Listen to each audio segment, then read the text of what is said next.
Welcome to VR Hermits, a podcast about virtual reality development. I'm Dave Ramsey. And I'm Joe Simpson. Let's get started. So this is going to be a weird episode. Yeah. Mainly, we have reversed the polarity on energy for this episode.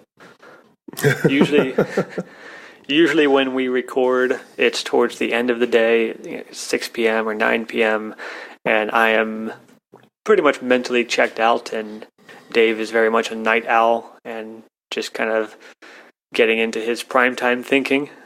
And today is the exact opposite. We're recording this at about 10 a.m., and I am very much a morning person. I've been up since 5 a.m. reading and installing SDKs and poring over documentation and taking walks and hanging out with dogs and just doing all kinds of stuff that no one should ever do before noon.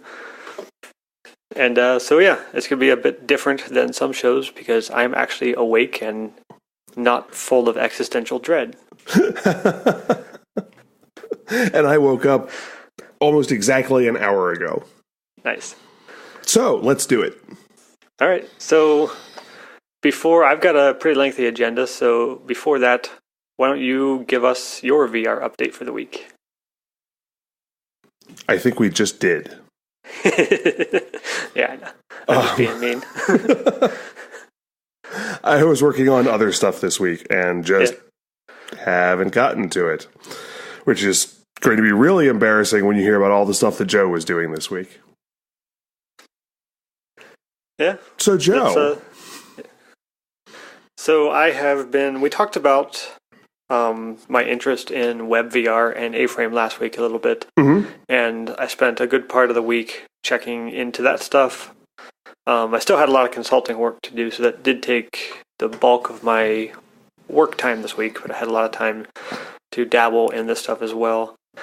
And it was really, really good timing to dive into WebVR and A-Frame because about an hour after I started looking into it, Firefox they shipped their publicly available version of Firefox that supports A-Frame. So up until then, it's been in the experimental nightly build version of Firefox, and now it's live, and anybody with a Vive or a Rift can go download Firefox and jump into WebVR sites in the headset, and it's pretty cool. So it was just neat timing how it all worked out. I had just installed the nightly build and then saw a tweet from Firefox like, oh, I don't need this. I can just use the regular one. But yeah, I did a lot of reading on A-Frame, watched some videos on it, both A-Frame and WebVR. A-Frame is basically just a framework to make working in WebVR a little bit easier. You don't have to use it to make WebVR stuff. Okay.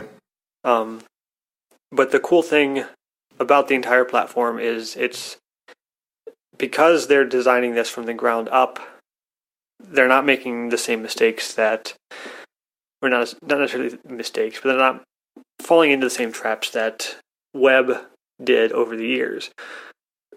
For instance, we don't have to bolt on responsive design to existing HTML. WebVR is assuming that this should be responsive and support multiple devices right out of the gate. So even if you don't have a VR headset, you can still make WebVR content, and you can still use WebVR content just with a mouse and keyboard and a screen. So anytime you click on a link and somebody is sharing some 3D assets on Sketchfab or something like that, you can still view all that stuff and pan around inside that world. You're just looking at a screen. So does it like pop up hey, you've hit a VR thing? Do you want to do this, or does it just make it happen? Yeah, there's a little VR icon in the viewport window. If you click on that, it'll go into VR mode. Other than that, you can just scroll around in the viewport in the browser. Okay. So the main resources that I have been spending time with is obviously the A-Frame site itself. That's probably the best place to start. And there is a link to documentation and a link to Learn A-Frame, which is a sub-portion of their documentation. Their documentation is really well written. But then there's like a little tutorial series that you can go through. And there is a companion site called glitch.com, which is an in-browser editor that you can use. Basically, every project is a mini web server where you can have all your HTML and CSS and JavaScript files in one place and just write code on the fly and see updates right away. You don't need to use that. You can just, if you're a web developer, you can just do whatever workflow you normally use. But in terms of just getting started, Glitch is actually really cool because you can just fork somebody else's code. There's all kinds of mini projects. You can just make a copy of that and dive right in and then preview in another tab in the browser. It's probably the lowest barrier to entry to VR development I've seen so far. Like within half an hour of me getting up that day and deciding to, okay, today's going to be the day I learned some A-frame stuff. Within half an hour, I was in the headset in a little room that I had created with some stuff, which is, you can't really pull that off with Unity or Unreal Engine. There's a lot more installing stuff and agreeing to stuff and SDKs and downloads and assets and documentation, where this was just, clicking through a couple of links, reading a couple of articles, and then throwing the headset on. Okay, gotcha. Now I'm starting to become interested. Mm-hmm. Yeah, so I would urge anybody with a Vive or Rift to get Firefox if you don't already have Firefox, and start at aframe.io or glitch.com --aframe. We'll get you to their stuff as well. And just play around with some stuff. Some of the demos on the A-frame site, I was expecting this to be much more of a content viewer, like great for 3D photos or viewing 3D assets, stuff like that. But there are full-fledged motion-tracked games as well, and they run really well, surprisingly well. I had a little bit of head tracking issues, and I thought that was either Firefox or A-frame at first, but now I think that's actually my Vive. I think I just messed up something with the tracking. I probably just need to reinstall SteamVR or something. It wasn't enough to ruin the gameplay, but I wouldn't necessarily have anybody else use my headset right now. It might scare them. But yeah, I've seen some pretty cool stuff. There's some really great demos out there. There's a huge community of people doing it. There's some commercial successes already, like Sketchfab. And yeah, I think it's pretty exciting. So as I was diving more and more into WebVR, I found myself in a couple of Google I/O videos.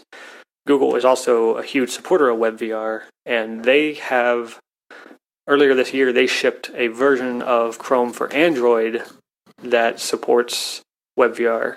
It had been like a developer preview or an experimental feature until that point, but it's actually built into the Android version of Chrome now, and it's working. It doesn't work. It works perfectly, but it doesn't have all the Daydream mojo. Basically, you're on the phone in 2D. You find something on the web that is a VR asset, and you click the little VR button, and you can go into it that way. But that was enough. Watching that video, and then somehow I ended up spending an entire day watching Google I/O videos, which is funny how that happens. They have another version of Chrome that's going to be made for Daydream 2, which will be coming out this fall. So a good example is on Android, they've got the YouTube application and the YouTube VR application. They both show you VR content. One of them is just made with a full VR interface with. Same thing with Netflix as well. There's a Netflix app and there's a Netflix VR app, and just two different interfaces for the same thing. I don't know why they didn't work into the same app, but they didn't. And so there's going to be a version of Chrome coming for Daydream where you can use Chrome VR both for 2D sites or VR sites and just stay in the headset while you're browsing instead of bouncing back to Flatland. So that combined with knowing that was coming was enough to make me buy a Pixel. So I've been an iOS user since pretty much the only smartphones I've ever had have been iPhones. I got into the smartphone pretty late. I think 2012 was the first time I owned a smartphone. Okay. It was given to me at work. We were doing FileMaker development and FileMaker Go development, so we got iPhones. iPhone 5 in this case. And I got an iPhone 6 2 years after that, and then an iPhone 7 2 years after that. And I've always kept these phones because I've always been doing some kind of FileMaker Go work, and I'm not now. So I've been looking at Pixel for a while, and I had planned to seriously consider getting the Pixel 2 when it comes out this fall. But the combination of the stuff that's coming for Daydream, the stuff that's already there for Daydream, and the fact that Google slashed the price $200 and gave me the Daydream headset for free, it's like, yeah, this is a good time to do this. Let's go ahead and jump now. Yeah. So, it was kind of an impulse buy, definitely. I ordered that sometime Tuesday afternoon, and it was here Wednesday morning, which was pretty awesome. And pretty much just spent all of Wednesday learning a little bit about Android and setting up some stuff in Daydream and just trying out some of the sample apps. There's a lot of really good content on the store. It's a very small selection of content right now. It's about 150 apps and games. But everything is there. It is a very curated store. There's a much higher standard of quality that you have to pass to get anything into this VR store. So everything that I've tried has been really top-notch, very well-designed. Both visually, the sound design is really good. Just really good experiences. And then there's also a couple of, mini applications for developers or designers that Google have put together just to teach you a little bit about how to develop for the Daydream platform. So there's one called Daydream Elements that'll show you a little bit about different navigation and UI stuff and explain some of the methodology and the pros and cons for using different features. And then there's also Audio Factory, which is basically just a way of showing off their audio SDK for VR, but you play a little mini game where you ride up an elevator and solve these little challenges to activate different sound things. When you get to the top of the building and you've unlocked all of the instruments, you play this little song and you're rewarded with that. And just a really neat experience with sound and the controller. The Daydream headset itself and the controller it comes with, I had really low expectations. I really was buying this to get a WebVR viewer and didn't really have very high hopes for the headset itself. But it's actually pretty good. Visually, the screen is just gorgeous on the phone. It's an AMOLED display. It's the first AMOLED anything I've ever seen. And it just looks really, really good. And then the lenses are good. You do still see pixels if you're looking for them, but they're not as pronounced as the Vive. And in terms of comfort, this is not a jumping around room scale fighting game type of headset. This is a sit on the couch or lay in bed and watch Netflix type of headset. This is or snack size VR is a good way to describe it. Is that your phrase or somebody else's? That's mine. Okay, good. The controller it's not a motion controller in the sense that the Vive has motion controllers. It's a Bluetooth controller. It's shaped like a little remote. It's kind of between a controller and a laser pointer. And most of the applications I've seen use some kind of laser pointer ray casting to interact with the world, as opposed to, I guess there have been a couple of ray gun type things, but the biggest downside is you have to recalibrate it a lot. You hold it straight forward, point it forward, and hold the little calibration button. because there is some drift. This has no external tracking of any kind. There's no sensors anywhere. There's no inside-out tracking. It's just 3 degrees of freedom, and so your world can get a little off-center after a while. Gotcha. Okay. So positioning will shift a little bit, and suddenly your hand isn't where your hand is supposed to be. Yeah. Okay. Yeah, it's pretty impressive. I have not got anything running on Daydream yet. I started looking into that today, and a lot of the Unreal Engine stuff, I started following the Unreal Engine documentation for how to get started with Daydream, and links were broken. I need custom builds of Unreal Engine that are no longer available on GitHub. Entire repositories are missing, not just specific instances, and both Google and Unreal Engine are pointing to the same stuff. So I couldn't really figure out what to do. So I decided to see what it was like on the Unity side. Is that funny? I just had this sudden realization that, like, this was the week where Joe discarded every single piece of technology, software or hardware related in his entire world and replaced them all, just supplanted them all in a single week. It was like, nope, I'm not going to do that anymore. Let's go do something entirely different at every single point. I mean, you got your new mouse too, right? I mean... Yeah. Yeah, I've switched to a trackball. A couple of weeks ago, I switched from Office 365 to Google Apps. I switched over to using an Android device as my full-time phone. We'll talk about that towards the end of the podcast. And I'm not giving up on Unreal Engine. I think that's a valuable tool, and I'm definitely going to keep doing stuff with it. But I just decided to see what the experience was like on Unity today. I have no idea if I'll get much further along than I am now. I got Unity installed and got the Android SDK installed and haven't figured out what to do next. Like, I made a sample project and I can view it in the viewport, but I haven't got it running on the device yet. So one of the biggest downsides, as I was reading the documentation, this is true for both Unity and Unreal Engine when working with Daydream, is you can work in the viewport and just play your app on screen as you're developing, which is pretty common. You don't necessarily always want to have your device plugged in.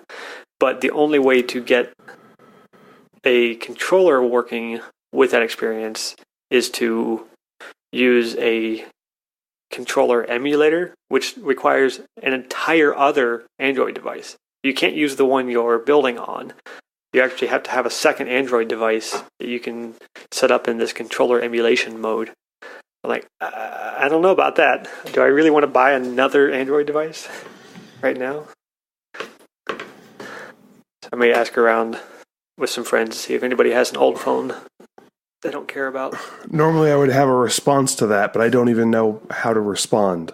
Yeah, I thought that was very, very odd. Like, why can't you just ship me another one of these remotes? Why can't I use this one? It's just a Bluetooth remote. Why can't I just pair it with the PC and keep going? Yeah, your emulator doesn't... Well, I mean...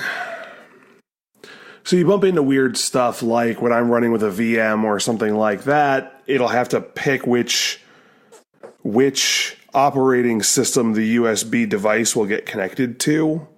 Mm-hmm. And it may be a thing of... There may be something in there related where your pointer is paired with the phone, not the emulator of the phone that is now feeding its video to the phone. I don't know. I don't have a good explanation. I'm trying to come up with some kind of excuse where that makes any sense. I'm having trouble. Well, no. To be clear, you're not emulating the VR experience. You're just playing the VR experience in the Unity or Unreal Engine viewport, and you're emulating the controller with a phone. So the entire phone is just an emulator to be the touch controller. Okay. So yeah, it's kind of crazy. The controller itself, it's got a little trackpad that you can use for kind of mousing around and clicking. and then it's got an application button and a home button. And then you've also got some inputs. You can click the application button or hold it, get two different inputs there, or click the home button or hold it to do the recalibration thing. It also conveniently has a volume rocker on the side, which is pretty handy. I kind of wish, after having that for like half an hour, I immediately wish the Vive had that on one of the controllers. Because I think adjusting audio while you're in VR is kind of a pain. We have to open the Steam VR dashboard and kind of drag the slider, but never get it quite right. I don't know. I've never done it. You never adjusted audio when you're in VR? I've never done it once. Probably because I have no idea how to, but... Yeah, I just like some games are ridiculously loud and some of them are not loud enough. I found a reasonably moderate volume and just left it there. I haven't touched it once. Wow. That's awesome. So yeah, this little controller, it's really comfortable to hold. You can do a lot more with it than I thought. People were really taking advantage of it in different apps and games. And the closest thing it resembles is the Apple TV remote, only it's not a piece of garbage. Oh, okay, gotcha. I was getting worried for a second. Yeah, this is, if Apple needs to make an Apple TV remote that's more like this Daydream controller. Apple's remote has a little touch surface and 6 buttons, and like 2 of them are reserved for system stuff, and one of them is a microphone. Like, it's just a bad layout. The icons are kind of stupid. Yeah, it's just generally not good. Yeah, and no, the Apple TV controller for the latest version of the Apple TV is this generation's version of the Puck mouse. It's objectively bad for basically everybody who uses it. And it's the height of hubris that they're still producing the thing. Mm-hmm. Yeah. Like, I'd have issued... I think that controller is so bad that it should have had one of those open apology letters from Apple like we got with Maps. Like, oh my gosh, I'm sorry we did this. It seemed like a really good idea in the lab, but when we actually got it out and started seeing how people were using it, we realized that this thing was just a steaming pile of garbage, and you deserve better from us. So we're going to work really hard on replacing this with something better and actually usable. Yeah, and as a way of apology, we've built a time machine, we've gone back in time, and we've destroyed the engineers who made this. They will never come into the world. We destroyed their great-great-grandparents. And now, yeah. It's a objectively bad piece of hardware for almost any use. I just don't understand. Well, part of the difficulty is I do understand, but we've talked about this in other podcasts. Yeah. Please proceed, because we're talking about good hardware made by Google, which my brain just snapped a little bit when it started saying that, but I kind of had to complete the sentence. Yeah. Proceed, Joe. Yeah, so the controller is probably the best part of the experience. You can actually use Daydream with a number of other headsets, but you do need this controller, and don't think they're selling the controller by itself yet. So I've seen a couple YouTube reviews of people that have the Daydream headset popping in different headsets, and there's a way in the Daydream app to pair different headsets with it. Most of these mobile VR headsets come with a QR code, and you just scan that, and Daydream kind of reconfigures itself for those lenses, which is pretty cool. It's awesome that Google was doing that. I hope to see them start selling these remotes by themselves, or even more sophisticated controllers later on. The headset itself I think it's perfectly comfortable. I can definitely see it being different for different people. If you got a larger head, this is probably not going to be comfortable. It is much smaller than the Vive. Yeah, it's very, very much smaller. It's way more comfortable with my glasses on than the Vive. So whenever I have the Vive on for 45 minutes to an hour, the Vive pushes on my glasses on the sides in such a way that it kind of also pushes up on the bridge of my nose. And I have some pretty bendy glasses, so I'm not worried about bending them. They're made to be flexible and bent, and they always snap back into shape. But I end up with a red mark and a headache after about an hour of these glasses just mashing into the top of my nose. And that doesn't happen with this headset. They also learn from the icky Vive foam and gave you this kind of rubberized foam that you can just pop out and throw in the washing machine with your clothes. And I think that is great. I think every HMD needs to have that from now on. So is it closed cell or open cell or what's up? What's that mean? So really, really firm foam will be closed cell because when you squeeze it, like air doesn't come out of the foam. This isn't foam in any sense that I've seen before. It's got like a really soft cloth over it, like a microfiber cloth, and there's something underneath of it that's squishy. Okay, gotcha. But it's pretty comfy. Okay. Now, the biggest downside to Daydream so far, at least with the Pixel, there are, I think, 10 other phones that support Daydream now. A year ago, there was just one, so they're really expanding pretty quickly. But with the Pixel, I got the Pixel XL, and this thing gets very hot. After about 45 minutes in VR, it will be boiling your face, and eventually you'll be prompted to take this thing off now.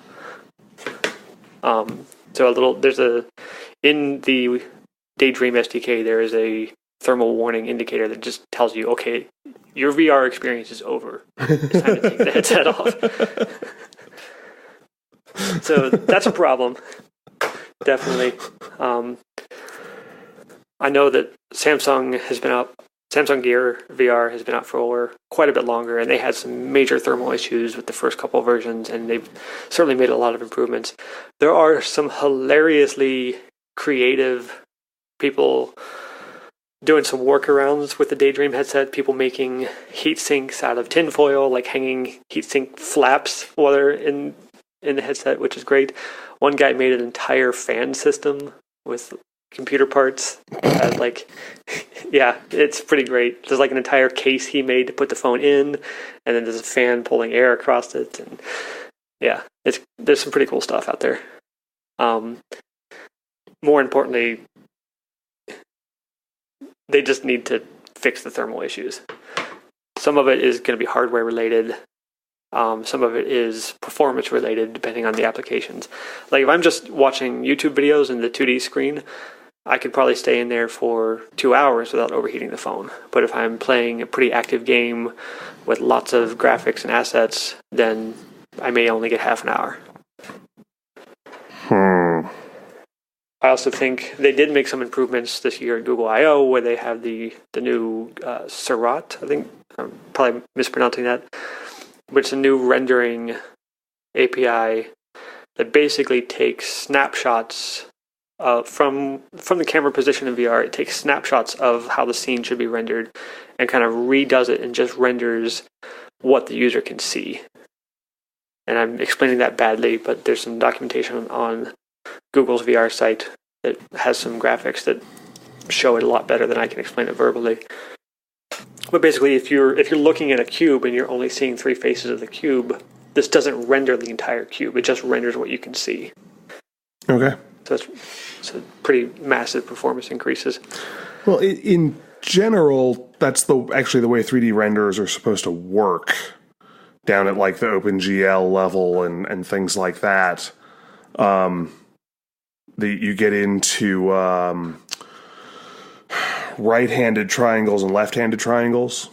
Mm-hmm. Defining the vertices of the triangle always in the same direction, so that the renderer can say that from your viewpoint, if the triangle looks like it should be done in like counterclockwise, then it knows that you can't actually see that triangle and to not render it. Which is kind of crazy, but yeah. Yeah. there's a ton of stuff I don't understand about this yet. Mainly, I haven't gotten even the tiniest snippet of code running on the headset yet, so definitely a lot more to learn. So, I guess a secondary topic, I had been working on a project in July, towards the end of June and beginning of July, that I kind of just hit a wall and put it on hold when I went on vacation and thought about it for a while. And at this point, I've completely given up on that project. Maybe not forever. I still think it's a good idea, and it would be a really fun game both to make and to play. But I think it's just too ambitious of an idea for me right now as a first project. So I decided to just archive that for now and came up with a much more simple idea. And this idea may be something I make for Daydream or for Steam VR. Not really sure. I think I'm going to spend some time this week trying to make as much as I can in Daydream or in Unreal Engine or Unity targeting Daydream, because anything that I do there, graphically anyway, will run really, really great on the PC. Right. But there is, I guess the reason I'm excited about this, Samsung VR has always been interesting. I don't have a Samsung device. I never really felt compelled to get a Samsung device, but it's always just seemed like just something that Oculus handed out to the community, like, hey, we're still working on these developer kits. Here's this for now. Take this and go. And that's kind of what the feeling I got from a lot of the podcasts when I listened to my podcast History of VR. There was a lot of initial reactions of like, what is this? This is not what we signed up for. Get us our real headsets. Like, quit messing around with this stuff. People have definitely changed their tone on that. There's some really great Samsung VR stuff out there, but it's Samsung VR. You have to have one of their phones, whereas Daydream is available on 11 phones already, including some Samsung phones. So you can actually get a phone from Samsung and have Samsung VR and Daydream. But the Daydream platform, I think, is a step in the right direction from an application developer standpoint. I think it's a much better publishing platform than Samsung or Oculus. I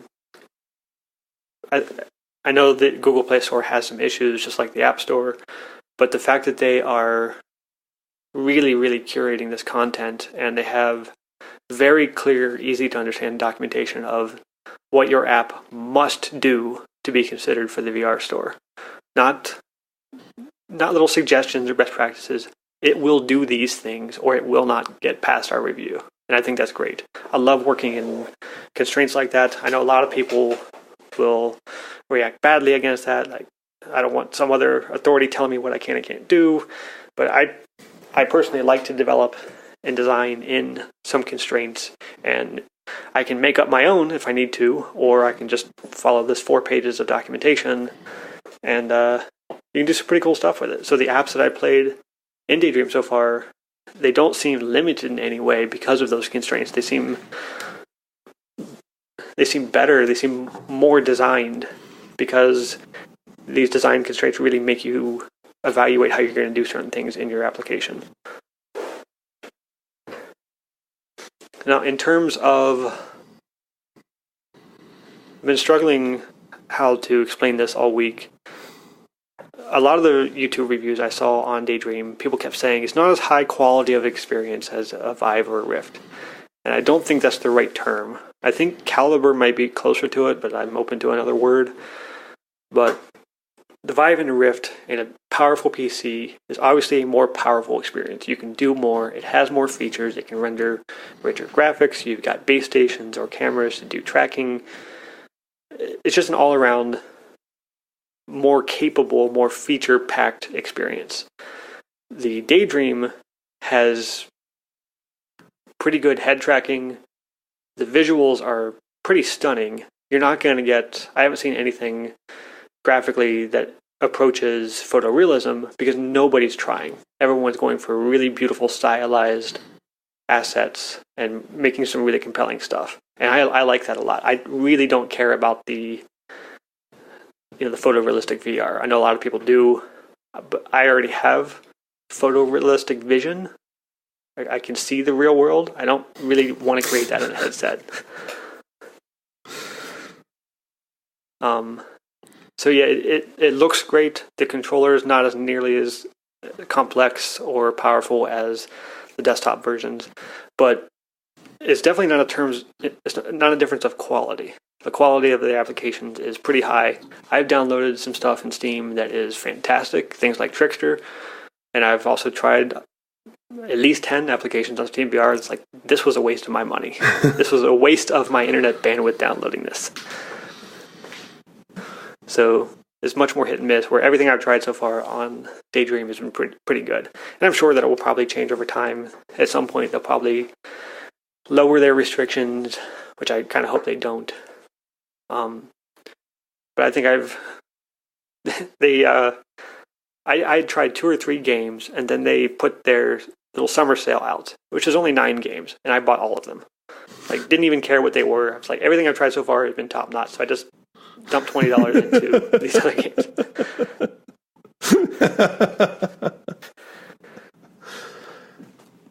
Proceed. So yeah, that's kind of where I'm at. I may this week look into actually installing some of the beta software or developer software on the Pixel to see if I can. I'm only going to do that if I can get the early versions of Daydream running, because by the time I'm able to have something released, it would be on that second iteration anyway. But if I can just only install the next version of Android without that, then there's not really any reason for me to do that. But yeah, I'm going to spend some time this week learning how to get Daydream apps running. Just want to step into my own worlds there, whether that's in Unity or Unreal Engine. I'm trying out Unity because, frankly, it's more documented on the Daydream side. And the links aren't broken. But yeah, I'm not opposed to. I've said all along, I was interested in Unreal Engine because that was what was interesting to me at the time. I've never picked one or the other. I've always wanted to learn both. Now I want to learn Unreal Engine and Unity and WebVR stuff and more A-frame stuff. And there just isn't enough time. I don't know. Dave, have you ever seen Dragon Ball Z? I have physically seen it, but I've never, watched it. One of the little kind of gimmicks in the show, there's this one chamber called the hyperbaric time chamber, where some of the good guys can go and they can train and basically do the DBZ version of leveling up for an entire year while only one day passes on the outside. I need one of those. Yeah. I need one of those and a laptop and a year's supply of Soylent. And just somebody leave me alone. In my youth, I wanted the ability to freeze time so that I could do some research, some studying, whatever like that, and then start time back up and proceed based upon that new current set of knowledge. Mm-hmm. And I realized a long time ago that if I had ever had this ability, in real calendar time, I would already be dead. Yeah. I would have died as a physically 85-year-old man 15 years ago, maybe 20. But you would have had the best comebacks every time.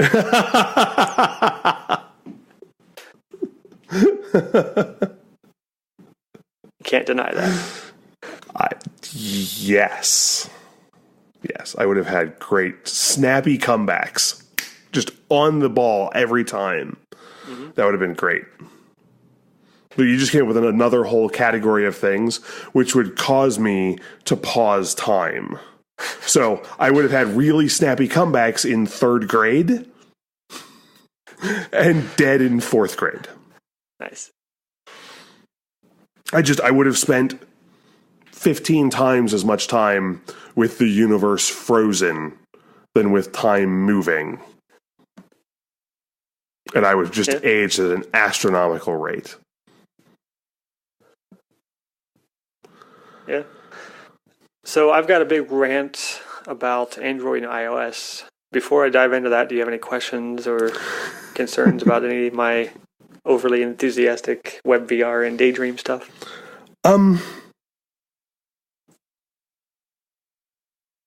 Not really at this point. I've got a whole set of notes now of things that I got to go hunt down and take a look at and see if I can find more information on them. I would definitely say that the Firefox thing is the most important takeaway. It's just awesome. I'm not sure how it's supposed to work. The way that I got it working is on the PC, I find something that I want to view in VR, and I turn on Steam VR, or it turns it on for me in some cases. I hop into the headset, and I go to the Steam dashboard, and at the bottom where you've got the little desktop button, click on that, and then use the controller to point at the little headset button in the browser window in Firefox, and then you'll see kind of behind you that the VR world will have been replaced. So it'll replace Steam Home or whatever you are, and then when you exit the Steam dashboard, you're in that world already. Okay. Some of the downsides I've seen with it so far, and this is definitely part of my kludgy setup. My desk is way outside of my play area at this point. So with the WebVR applications that I've seen so far, they seem to put position 0 based on where the headset is when the application starts or when it goes into VR mode. So I just have to run over and put my headset on the floor before I do that. With most Steam VR games, they map out to your play area specifically. Right. So yeah, just the biggest caveat. I have no idea how to do it with the Rift yet. It's pretty cool stuff. You don't have a Rift, right? No. Okay. I was just checking. Yeah, you never know. I did order one for the summer sale, and then a combination of things made me cancel it. One is just how many USB ports I would have needed to get it running. I'm like, I don't have any more USB ports to spare. I don't want another hub in here.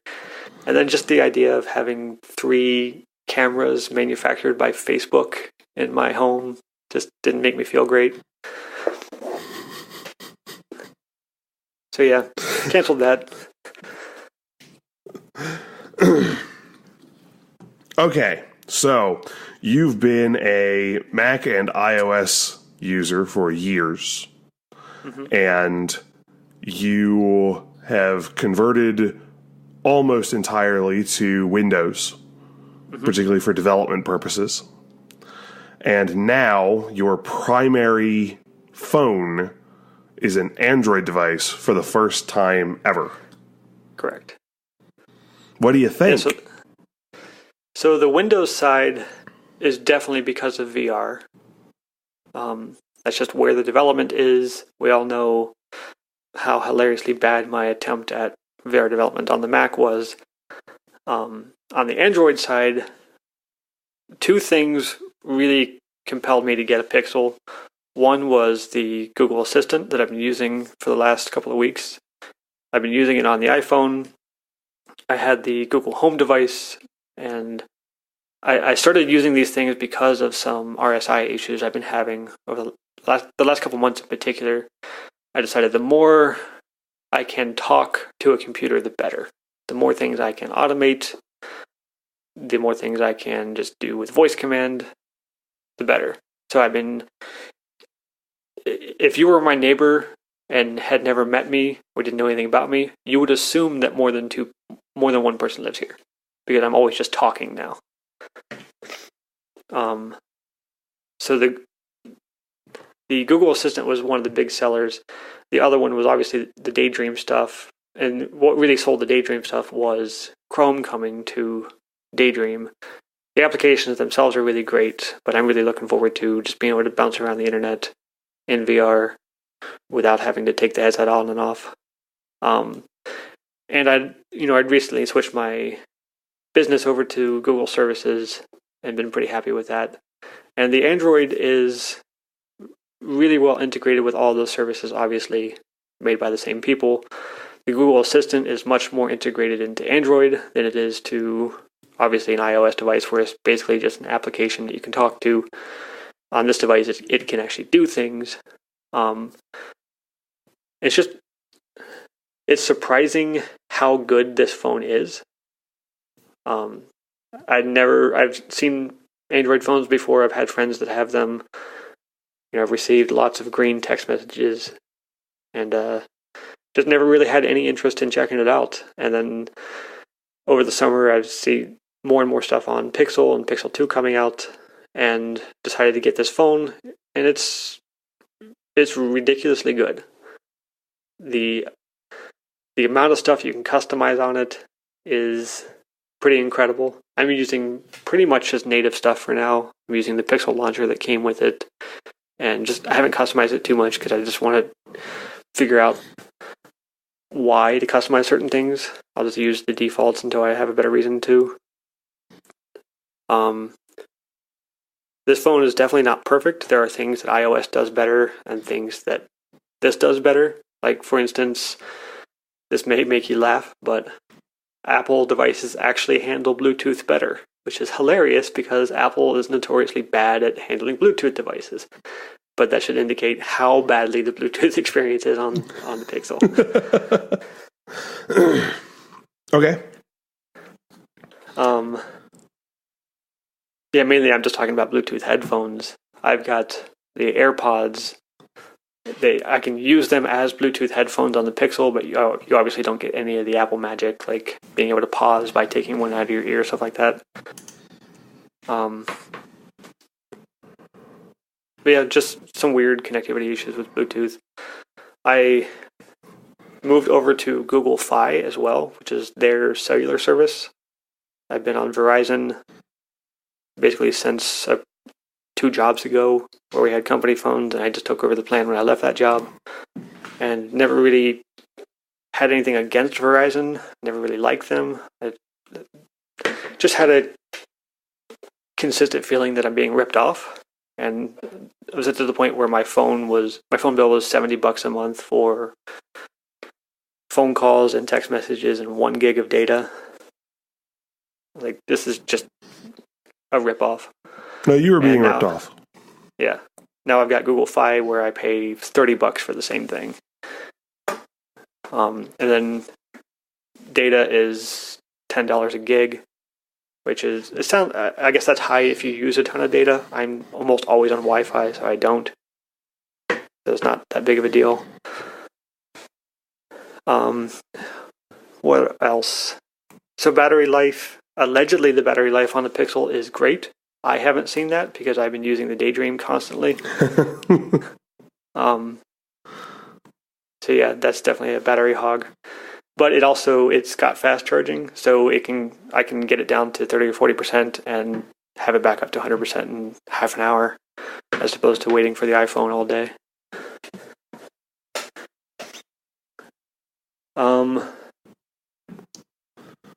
Just navigating the phone is really, really fast. There's so much more to customize. My home screen on the iPhone is basically just a page of app icons, because there's no other way for that to be. You can have some folders and app icons. If you don't want an icon, put it in a folder, but you can't really get rid of anything and still have it on the phone. Where the difference with Pixel, it's much more like on Windows. You can have stuff installed without having shortcuts on your desktop. That's kind of the same design pattern here. You can put application icons on the home screen, but they have an entire app drawer where all of the apps installed on the device are. You can get to those that way, or you can get to them by searching. So I just have just the apps that I actually use on a daily basis in some subfolders on the desktop, and a couple of widgets. This thing actually has widgets that run on the screen, so there's like a nice little weather widget. There's one I use for Pocket Cast, one for Google Keep, things like that. So in terms of usability, it's pretty cool. I've always heard Android people talk about how better notifications are, and I had no idea what they were talking about. And now I do, and iOS notifications are pathetic. Absolutely pathetic. It is just a way of getting push notifications with a string of text. Whereas Android notifications, it's a bad name for it. It's more of like a feed of activity for your device or all your connected services. So yes, they can be push notifications from certain things, but you can also get notifications for when things finish downloading or when updates are ready or all different kinds of stuff. And you've got customizable control over what kind of notifications you get for different devices. So there's a way to turn on a developer mode where you can say, this type of, or this specific application can only send these types of notifications. I don't ever want to hear any chimes from this or anything like that. It's pretty neat stuff. In terms of like just the way that I've been using Google Apps and Services, I just get more done on this phone. Like I need to do less on my desktop when I sit down in the morning to prepare my day. I can just do everything on my phone in 2 or 3 minutes. Set up a daily checklist, check my inbox, go through the inbox app, set up the calendar for the day. It's all really, really fast. And then the Google Assistant can just do stuff for me, so I can set up most of the reminders and stuff I need for the day right with that. I don't know if I had gotten an Android before this, if I would have been happy with it. I think this particular flavor of it's Google made the phone, Google designed the phone. Actually, HTC actually manufactured it, but Google designed the hardware for it. This is a stock version of Android that's customized with the Pixel launcher and a couple other features. In terms of hardware, it's the same. It's competing in the same class as the iPhone 7 or the Samsung, was it S8? Galaxy S8, whatever it is, whatever their flagship stuff is. So this is not a cheap phone. It's definitely a premium thing. One of the things that is hardest to get used to is the fingerprint sensor is on the back, but that's actually really, really cool. It seems to be very contentious. Some people hate it and some people love it. I think it's great because it makes this phone completely one-handed for me. Even though it's huge and I'm a small person, I can actually anchor the keyboard on one side onto the right, so I can type with one thumb, and I can both unlock and relock the phone and use the volume rockers all with my right thumb. Okay. Yeah. It's hard to describe. No, I think I'm getting it. I don't know if everybody else is, but I think I'm getting it. With the iPhone 7, I've always had to use it two-handed. Like pretty much everything I've ever done with it, I've had to use two-handed, even to just pick it up and adjust the volume, things like that. So, short of the Bluetooth handling, have there been any negatives? What do you miss from your iPhone, if anything? So, some apps are better on iPhone. The Twitter app, I know cool people use third-party Twitter apps. I'm not that cool. I just use the stock Twitter app. That one's better on iOS. Some of the Google apps are actually better on iOS, which is hilarious. Like Gboard. Gboard is actually a little bit better on iOS, things like that. One thing that I absolutely loved, and it almost made me cry a little bit.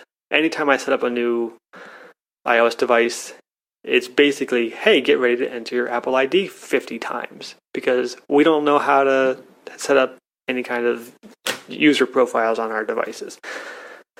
So when I was starting up the phone, I just entered in my Google Apps account, and that was it. It configured every app on the phone for me. Everything was plugged in and ready to go. I never had to type that in again. Still haven't. I've had it for 4 days. And then when I added a second Google profile to YouTube, it added that to all the other applications as well. So at any time I can toggle in between personal and business accounts on any device on a per instance basis. So I can be in Google Docs and say, no, I need this this spreadsheet from 3 years ago from some finance folder in my personal Gmail account, I can just switch accounts real quick and go and get that. Trying to think of the other downsides. The phone gets a little bit warm, even without the VR stuff. It gets ridiculously hot in VR. There are times where just using it regularly, it gets a little warm, where the iPhone has always been cold to the touch for me.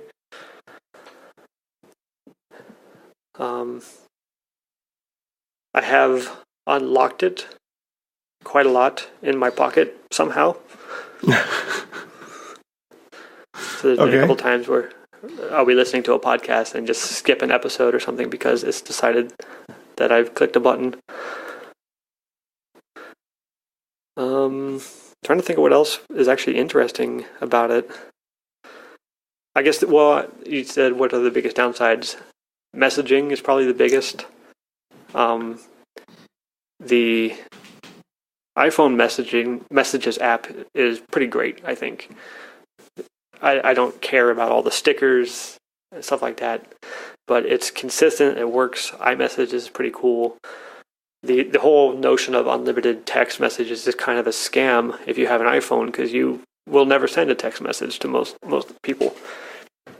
Now I'm back in SMS land, and I tried to use Google Allo, and you saw how scary that is.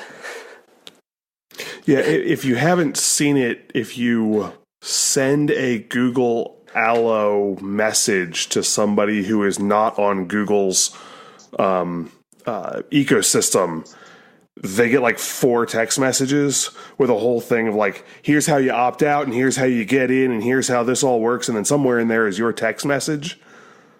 It was a lot of stuff. And it doesn't even come from my number. Right. It didn't come from Joe. It was like Google messaging stuff, but it was just one of those like 5-digit weird routing code thing numbers. It's a little weird. It might as well have said, hey, I swear this is Joe. It really is. I've just been arrested in a foreign country. Please deposit $5,000 in this account to help bail me out. Totally legit, not a scam. I'm going to start ending all my messages that way. Not a scam. That should be your SIG file for your business email. No, this is totally legit, man. Not a scam. So yeah, the Google Fi and the Pixel does have tethering on by default. I don't have to pay extra for that, which is pretty nice. So I can actually still carry around the iPhone 7 and just tether it with the Pixel and use one data plan. So I'm that guy.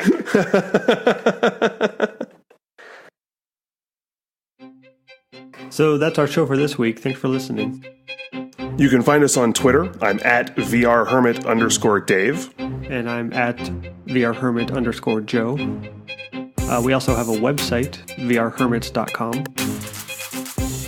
If you could, like us on iTunes, Overcast, Stitcher, or your podcast player of choice.